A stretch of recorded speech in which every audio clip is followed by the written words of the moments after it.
लड़की वाले हैं ना। विनोद गुप्ता एक छोटी सी दुकान चलाते थे। उनकी एक ही बेटी थी जिसका नाम था अंजलि। विनोद जी अपनी बेटी को जान से भी ज्यादा प्रेम करते थे। अपनी कमाई की पाई पाई उन्होंने बेटी को अच्छी शिक्षा दिलवाने में खर्च कर दी थी। आज अंजलि को देखने के लिए एक लड़का आने वाला था, इसलिए विनोद और उनकी पत्नी शांति तैयारी में लगे हुए थे। कुछ देर बाद, भाई साहब, लड़की तो आपकी हमें बहुत पसंद है, लेकिन पहले कुछ लेन देन की बात तय हो जाए तो बात आगे बढ़ाए। देखिए भाई साहब, अगर आपकी कोई डिमांड है तो आप साफ साफ बता दो। हम भी ऐसे अंधेरे में रहकर रिश्ता नहीं करना चाहते। भाई साहब, वैसे तो हमारे तरुण को एक लंबी और गोरी लड़की की इच्छा थी, लेकिन कोई बात नहीं, हम अपने बेटे की पसंद के साथ भी समझौता करने को तैयार हैं। बस आप 10 लाख रुपए का इंतजाम करवा दीजिए। ऐसा मत समझिएगा कि ये रुपये हम अपने लिए मांग रहे हैं। नहीं नहीं नहीं नहीं नहीं। इन रुपयों से तो हम आपकी ही बिटिया के लिए गहने, कपड़े और बाकी तमाम चीज़ लेने वाले हैं। आप ये समझ लीजिए कि ये पैसा आप हमें नहीं, अपनी बेटी को दे रहे हैं। देखिए भाई साहब, पहली बात तो ये कि आपके बेटे ने सिर्फ ग्रेजुएशन की हुई है और मेरी बेटी MA B.Ed है, स्कूल में पढ़ा रही है। आपके बेटे से ज्यादा नहीं तो उसके बराबर तो कमाई लेती है। अगर ये दहेज आप मेरी बेटी के छोटे कद या जैसा आपने कहा दबे रंग के कारण मांग रहे हैं तो माफ कीजिए, हमें नहीं लगता कि दहेज देकर हमें आपके बेटे से कोई बेमेल रिश्ता जुड़ना चाहिए। आप बिटिया में कमी भी निकाल रहे हैं और रिश्ता भी मांग रहे हैं। अरे भाई साहब, आप किस दुनिया में जी रहे हैं? आप लड़की को कलेक्टर भी बना दीजिए, उसके बाद भी शादी में दहेज तो लड़की का बाप देगा ही। आपकी बेटी मेरे बेटे से ज्यादा पढ़ी लिखी है, तो आप क्या चाह रहे हैं कि शादी में दहेज हम दे आपकी बेटी को? सही बताए तो भाई साहब, हम दहेज लेने और देने दोनों के सख्त खिलाफ हैं। हमारा संबंध आपके साथ जुड़ नहीं पाएगा। विनोद की बात सुनकर लड़की वाले वहां से लौट जाते हैं। कुछ दिन बाद, अरे शांति, सब तैयारियां हो गई ना?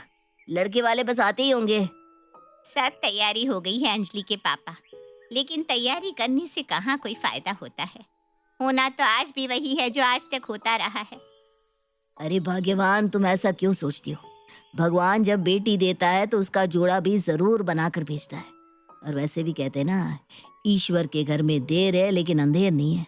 माना कि हमें अपनी बिटिया के लिए लड़का ढूंढने में थोड़ा समय लग रहा है, लेकिन देखना, हमें जल्द ही कोई अच्छा लड़का मिल ही जाएगा। थोड़ी देर हो गई होती ना तो मैं ऐसी बातें नहीं करती। पूरे 4 साल हो गए हैं, एक के बाद दूसरा, दूसरे के बाद तीसरा। अब तो मैं गिनती भी भूल गई हूँ कि इस घर में आज तक कितने लड़के हमारी अंजलि को देखने आ चुके हैं। अब तो रिश्तेदार भी पूछने लगे हैं कि अंजलि 30 की उम्र छूने को तैयार है, हम लोग उसकी शादी कब करेंगे। तभी जुबान में ये बात भी सोसाइटी में उड़ गई है कि ज़रूर हमारी लड़की में कोई ना कोई कमी है, जिसकी वजह से सब रिश्ते हाथ से निकलते जाते हैं। अब दुनिया को क्या बताए शांति कि कमी हमारी बिटिया में नहीं, हमारे गरीब होने में है। अरे मिडिल क्लास आदमी अपने बच्चों को पढ़ा लिखा कर काबिल बनाए या बेटियों की शादी के लिए दहेज जोड़े। मैंने तो हमेशा यही सोचा कि बेटी की शिक्षा दीक्षा में कोई कमी ना आने पाए, इसलिए जो भी कमाया सब इनके ऊपर ही खर्च कर दिया। लेकिन सच्चाई आज भी वही है शांति कि जो बाप अच्छा दहेज नहीं दे सकता, उसकी बेटी के गुण भी फीके पड़ जाते हैं। हमारी बिटिया से कम पढ़े लड़के भी आकर दहेज की बड़ी बड़ी मांग रखते हैं। तुम फिक्र मत करो, आज ये रिश्ता होकर रहेगा। मैंने कुछ सोचा है। कुछ देर बाद लड़के वाले अंजलि को देखने आते हैं। कुछ देर की औपचारिक बातों के बाद लड़के वाले अपने घर को लौट जाते हैं। आपको अपने मन की बात बताऊं, ये लड़का शेखर मुझे अपनी अंजलि के लिए बहुत पसंद आया है। पढ़ा लिखा भी है और नौकरी भी अच्छी करता है। घर वाले भी शरीफ लग रहे थे। अब कोशिश करिए ना कि हमारी अंजलि की बात यहाँ किसी तरह पक्की हो जाए। तुमने तो मेरे मन की बात कह दी शांति, मुझे भी शेखर बहुत पसंद आया है। अगले दिन दोपहर के 2 बजे विनोद के दरवाजे पर दस्तक होती है। अरे भाई साहब, आप यहाँ? मैं भी अभी आपको फोन मिलाने के बारे में सोच रहा था। भाई साहब, हमें ये रिश्ता मंजूर है। अब बस आप लोग शादी की तैयारी करिए। और हाँ, हम लोगों का विचार तो यही है कि जितनी जल्दी हो सके उतनी जल्दी आप अपनी बेटी को विदा करके हमारे यहाँ भेज दें। शेखर के पिता की बात सुनकर विनोद बाबू की खुशी का ठिकाना नहीं था। जी जी जी जी, जैसा आप कहें। जल्द ही शेखर और अंजलि की सगाई का मुहूर्त निकलता है और दोनों की सगाई हो जाती है। सगाई के बाद अब शेखर और अंजलि में अक्सर ही फोन पर बातें होने लगती है। आप ठीक कहते थे, ऊपर वाले के यहाँ देर है लेकिन अंधेर नहीं। बेशक हमें अंजलि के लिए लड़का ढूंढने में 4 साल लगे, लेकिन बिल्कुल हीरे जैसा लड़का मिला है हमें हमारी अंजलि के लिए। और दोनों को एक साथ देखकर तो ऐसा लगता है ऊपर वाले ने फुर्सत से बनाई है इनकी जोड़ी। शांति, रिश्ता तो हमने अपनी समझ से तय कर दिया, लेकिन कभी कभी मेरे मन में यही ख्याल आता है कि बिटिया को ये रिश्ता पसंद तो है ना। कहीं ऐसा तो नहीं कि हमारी खुशी के लिए उसने हाँ कर दिया हो। अरे नहीं जी, मैंने अंजलि की आंखों में देखा है, उसके चेहरे की खुशी देखते ही बनती है। अब तो दोनों घंटों फोन पर बातें भी करते हैं। शादी में 1 महीने का समय रह गया है। अब तो मेरी ईश्वर से यही प्रार्थना है कि बस अच्छे से हो जाए सब। विनोद और शांति अपनी बेटी अंजलि की शादी की तैयारी में व्यस्त थे कि तभी अचानक एक दिन शेखर के पिता अरुण का फोन आता है। विनोद भाई साहब, आपसे कुछ ज़रूरी बात करनी थी। आप कहे तो हम आपके यहाँ आ जाए? जी भाई साहब, बिल्कुल आ जाइए, आप ही का घर है। जब आपका मन करे आप अधिकार से आ सकते हैं यहाँ। कुछ देर बाद अरुण अपने बड़े भाई साहब को लेकर विनोद के यहाँ पहुँच जाता है। अंजलि उस समय अपनी जॉब पर गई हुई थी और घर में सिर्फ विनोद और उसकी पत्नी शांति ही थे। भाई साहब, रिश्ता तो पक्का हो गया, लेकिन लेन देन की कोई बात तो इसने की ही नहीं। वो क्या है ना, मेरा छोटा भाई जरा संकोची स्वभाव का है। आज हमें पता चला तो हमने कहा चलो इसमें संकोच कैसा, रिश्तेदारी जोड़ रहा है तो बातें दोनों पक्ष के बीच साफ होनी चाहिए। जी भाई साहब, ठीक कहा आपने। देखिए भाई साहब, ऐसी कोई विशेष मांग तो है नहीं हमारी। अब अपनी बेटी की गृहस्थी के लिए जरूरी सामान तो हर बाप उसे देता ही है। जी, लेकिन आप अपने विचार थोड़े खुलकर बता देते तो हमें आसानी होती। भाई साहब देखिए, घर का फर्नीचर, इलेक्ट्रॉनिक्स का सामान तो आप देंगे ही, बस थोड़ा देख लीजिएगा कि टीवी 65 इंच से कम का ना हो, और वो लकड़ी का नहीं, एल शेप का सोफा आता है, वही बुक कर देना आप। अब शादी के बाद आपकी बेटी हमारे शेखर के साथ बेंगलुरु रहने जाएगी। बेटा तो हमारा पूरा दिन ऑफिस में रहता है, घर में रहेगा कौन? आपकी बेटी ही तो रहेगी, सही कहा ना। अब आजकल की लड़कियां कहाँ गर्मी में रह पाती है, तो उसके लिए एसी जरूर लगवा दीजिएगा। और हमारे बेटे को ना पिज्ज़ा खाना बड़ा पसंद है, तो अवन थोड़ा अच्छी क्वालिटी का लेना जिसमें पिज्ज़ा वगैरह ज़रा बढ़िया से बन जाए। जी जी ठीक है, कोई समस्या नहीं, हम करवा देंगे। भाई साहब, हमें एक बात और कहनी थी। देखिए, हम चाहते हैं अपनी बहू को एक नई चमचमाती गाड़ी में ही अपने घर आते हुए देखे। देखिए, ख्वाहिश तो हर माँ बाप की होती है कि बेटे की शादी होगी, सारे अरमान पूरे करेंगे। वैसे सच बताऊं तो गाड़ी का मेरा बजट नहीं है, लेकिन फिर भी बच्चों की खुशी से बढ़कर कोई चीज़ नहीं है। मैं किसी तरह ये भी करवा दूंगा, बस अब बारात लाने की तैयारी करिए। अरुण के जाने के बाद ये क्या किया जी आपने? उनकी सारी डिमांड पर हाँ कर दिया। गाड़ी देने का हमारा तो कोई विचार नहीं था, अब अचानक से कहाँ से इतने पैसे आएंगे? देखो भाग्यवान, अब से पहले जितने रिश्ते हाथ से निकले ना, वो भी इसी वजह से निकले क्योंकि हम दहेज देने के सक्षम नहीं थे। अब तो सगाई भी हो चुकी है। अब एक और रिश्ता दहेज के लिए तोड़कर मैं अपनी बेटी का गुनहगार नहीं बनना चाहता। अरे, सारे समाज के सामने तमाशा बन जाएगा मेरी बिटिया का। तुम चिंता मत करो, मैं किसी तरह इंतजाम कर लूंगा। लेकिन ये तो गलत बात है ना कि सगाई से पहले तो उन्होंने अपनी कोई डिमांड हमारे सामने नहीं रखी और अब अचानक से इनकी डिमांडें सामने आ रही है। अरे भाग्यवान, हम लड़की वाले हैं। लड़के वालों की 10 गलत बातें बर्दाश्त करनी पड़ती है, तब जाकर बेटी का घर बसता है। अच्छा, अंजलि का स्कूल से लौटने का समय हो रहा है, तुम ये चिंता की लकीर अपने माथे से हटा दो और खुशी खुशी शादी की तैयारियों में लग जाओ। पैसे लेकर आने का काम मेरा है। 10 दिनों में शादी है। अपने दिमाग में बेकार की बातों को घर करने मत दो। और एक बात का खास ख्याल रखना, अंजलि के सामने ऐसी वैसी कोई बात ना होने पाए। तुम तो जानती हो हमारी बेटी कितने उसूलों वाली है।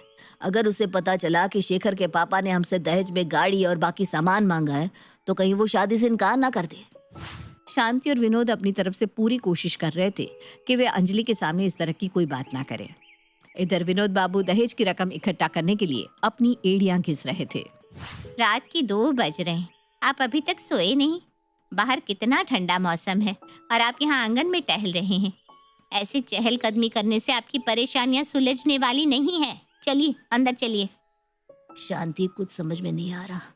लाख कोशिश करने के बाद भी गाड़ी के लिए रुपए पूरे नहीं हो पा रहे। मेरे पास आपकी समस्या का हल है, बस आप वादा करिए इनकार नहीं करेंगी। बेटे की शादी की जिम्मेदारी सिर्फ पिता की नहीं होती, माँ की भी तो कुछ जिम्मेदारी होती है। आप यहीं बैठिए, मैं अभी आई। कुछ देर बाद शांति एक थैली में अपने गहने और कुछ रुपए लेकर वहां आती है। देखिए, मेरी तो अब इन गहनों को पहनने की उम्र नहीं रही। अगर ये गहने बिटिया के काम आ सके तो इससे अच्छी बात क्या होगी। और ये कुछ पैसे हैं जो मैंने सालों से घर खर्च से बचाकर इकट्ठे किए थे। 1.5 लाख होंगे और इन जेवर से भी 3-4 लाख रुपए तो आराम से मिल जाएंगे। क्या बात कर रही हो शांति? तुम्हें कुछ दे नहीं सकता तो कम से कम तुमसे तुम्हारे गहने छीनने का तो अधिकार नहीं है मुझे। मैं ये गहने नहीं ले सकता। बेकार की बातें मत करिए अंजलि, हम दोनों की जिम्मेदारी है। इस समय आप सिर्फ उसकी शादी के बारे में सोचिए, बाकी बातें भूल जाइए। विनोद पत्नी के गहने बेचकर गाड़ी बुक करने जा रहा था कि रास्ते में ही अरुण का फोन उसके पास आता है। भाई साहब, एक बड़ी जरूरी बात आपको बतानी थी। अब गाड़ी दे तो रहे हैं, लेकिन जिसे चलानी है, गाड़ी होनी तो उसी की पसंद की चाहिए ना। आपकी कोई विशेष पसंद है तो बता दीजिए, मैं गाड़ी बुक करवाने के लिए ही निकला था। ओ भाई साहब, लड़का हमारा ना थोड़ा शर्मिला है, इसलिए अपना मन की बात आपसे कह नहीं पाया। दरअसल उसे टाटा सफारी गाड़ी पसंद है, और हाँ, काले रंग की ही बुक कीजिएगा। कैसी बात कर रहे हैं भाई साहब? टाटा सफारी तो 16 लाख की गाड़ी है। मैं इतनी महंगी गाड़ी देने की हालत में नहीं हूँ। शादी में बस अब 6 दिन बाकी है। अब ऐसे अचानक इतना पैसा मैं कहाँ से लाऊंगा? हमारी आपसे सिर्फ 4 पहिया गाड़ी की बात हुई थी। किसी तरह मैंने 5 लाख रुपए का इंतजाम किया है। इससे बड़ी गाड़ी दे पाना फिलहाल मेरे बजट में बिल्कुल भी नहीं है। अरे भाई साहब, बच्चों की खुशी के लिए लोग क्या कुछ नहीं करते। बेटी के बाप अपना घर मकान तक गिरवी रख देते हैं, और आप अपने दामाद को उसकी पसंद की गाड़ी नहीं दिलवा सकते? अरे कौन सी मर्सिडीज मांग ली मेरे बेटे ने? टाटा की छोटी सी गाड़ी की डिमांड है। अब आप देख लीजिए, कहीं ऐसा ना हो कि एक छोटी सी बात के लिए बना बना रिश्ता बेखर जाए। सोचने के लिए भरपूर समय लीजिए, और घर जाकर एक बार बहन जी से मधु की बात भी करवा दीजिए। अब जरा कपड़ों का लेन देन उन्हें समझा देंगी। समधी की बात सुनकर विनोद हक्का बक्का सा घर पहुंचता है। क्या हुआ जी, आप तो गाड़ी बुक करने गए थे ना? कुछ बात हो गई क्या? पैसे कम रह गए क्या? भाग्यवान, अगर तुम सुनोगी ना तो तुम्हारे भी पैरों के नीचे से जमीन निकल जाएगी। लड़के वालों ने 15 लाख की गाड़ी की डिमांड की है। मुझे समझ में नहीं आ रहा कहाँ से लाऊं इतने पैसे। तो आपको साफ साफ मना कर देना चाहिए था ना। रिश्ता जोड़ते समय उन लोगों ने देखा नहीं था कि हमारी हैसियत क्या है और क्या नहीं? मैंने साफ साफ उन्हें कह दिया कि हम इतना खर्च करने की स्थिति में नहीं है, तो उन्होंने सामने से रिश्ता तोड़ने की धमकी दे डाली। समझ में नहीं आ रहा भाग्यवान, शादी में बस 6 दिन बचे और लड़के वाले एक के बाद एक नई शर्त रखते ही जा रहे। हमारे लिए तो आगे कुआं और पीछे खाई वाली स्थिति हो गई है। पता नहीं क्या होगा मेरी बच्ची का। कितनी मुश्किल से तो यहाँ रिश्ता जुड़ा था और अब यहाँ भी। ये समय रोने पिटने का नहीं है। मैं पैसों का इंतजाम करने की कोशिश करता हूँ।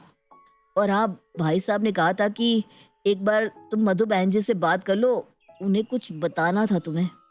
शांति अपनी समधन मधु को फोन लगाती है। नमस्ते बहन जी, कैसी हैं आप?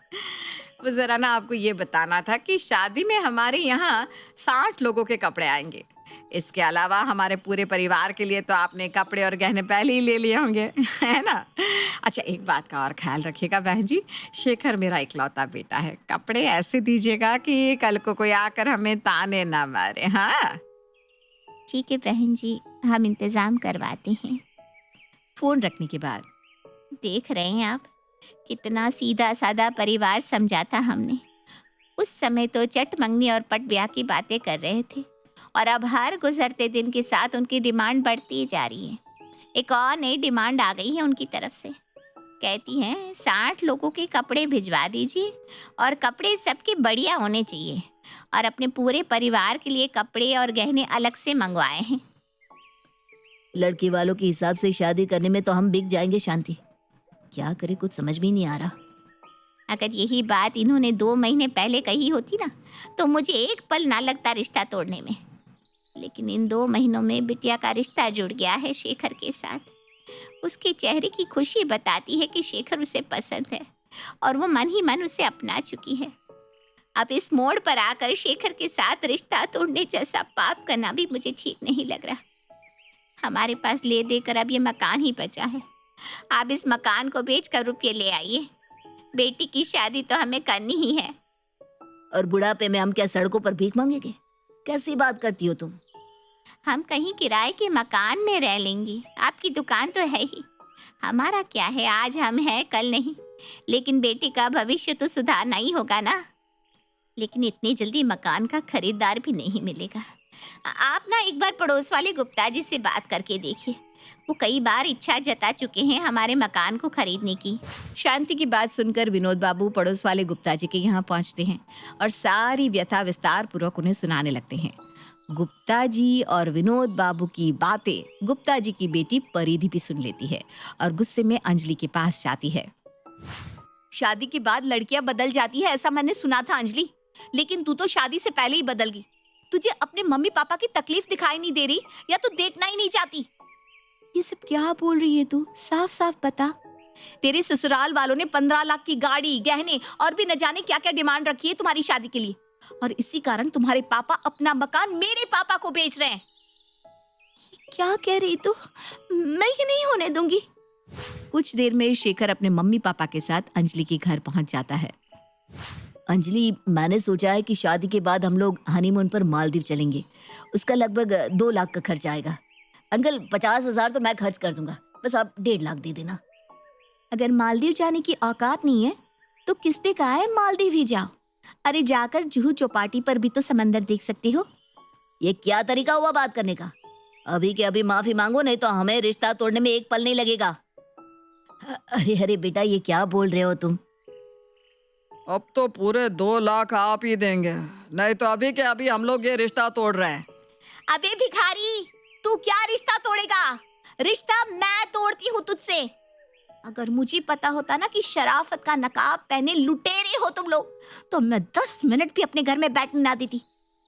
गाड़ी में बैठने का शौक तब पालना जब खरीदने की औकात हो। जितना सामान आप अपने जीवन भर की कमाई से नहीं खरीद सकते, चाहते हैं कि एक पल में मेरे पापा आपको खरीद कर दे दे। हाँ, आपका बेटा ना हुआ ब्लैंक चेक हो गया। शर्म नाम की कोई चीज है या नहीं आप लोगों में? मेरे पापा कह कहकर थके कि उनके पास पैसे नहीं है, उनके पास पैसे नहीं है, लेकिन आप लोगों को शर्म नहीं आ रही है।